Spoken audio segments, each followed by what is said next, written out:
The opening ceremony of the 52nd Pacific Islands Forum Leaders Summit has been held in the Cook Islands. Leaders and high-level delegations from 18 member states are in Rarotonga, along with dialogue partners including the US and China also attending. I spoke with RNZ Pacific's Lydia Lewis ahead of the ceremony. Kia ora, Lydia. What's the atmosphere like so far? So far, it's been great. The markets have been packed. We've got kids practicing. There have been parades for the upcoming Pacific Games. Locals are really friendly and absolutely loving hosting. Some of them don't know what the Pacific Islands Forum Leaders Summit is, but they're happy to have a lot more people in country, tourists to serve, and it's a great vibe and atmosphere all around.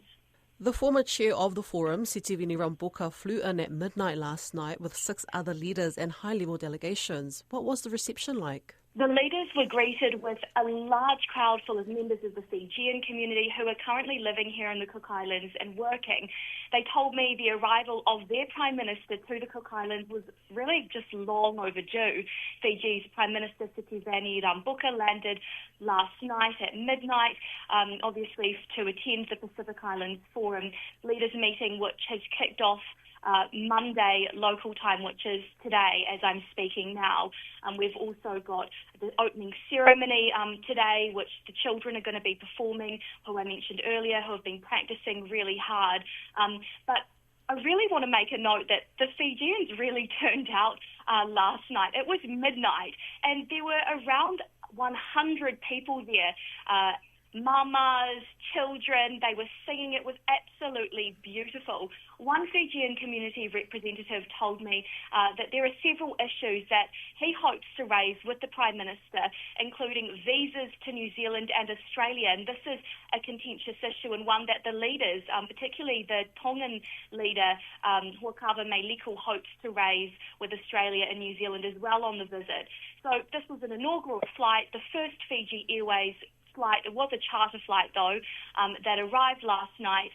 Samoa's Prime Minister, Fiaa Mayor, was on there. Nauru's President was also on there. But also, Sana, I want to mention the next Secretary-General, the potential next Secretary-General of the Forum, Baron Waqa, was also on that flight. I understand you spoke with former Nauru President and current Pacific Islands Forum Secretary-General, Micronesian candidate, Baron Waqa, last night.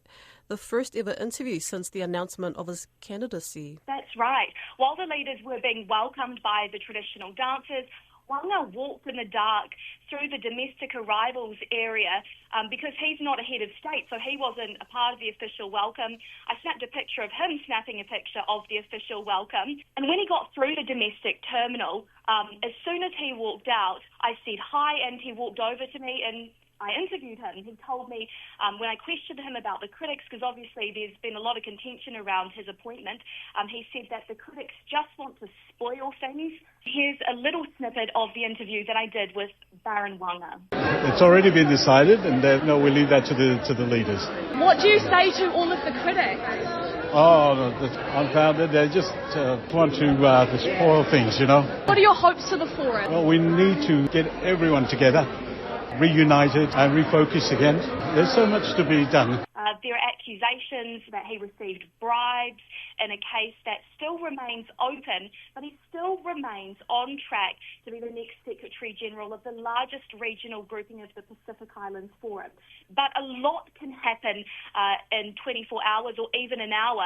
As I'm speaking to you right now, the leaders from the Micronesian group are meeting, and they are the ones that hold the power. They are the ones that get to decide who they want to be their next Secretary-General, and time will tell whether or not they will keep Baron Waqa on or whether or not something else will happen. But the mere presence of Baron Waqa being here just indicates the potential that going forward he will remain as their candidate. Meitaki, that was Lydia Lewis reporting from Rarotonga for the Pacific Islands Forum Leaders Summit.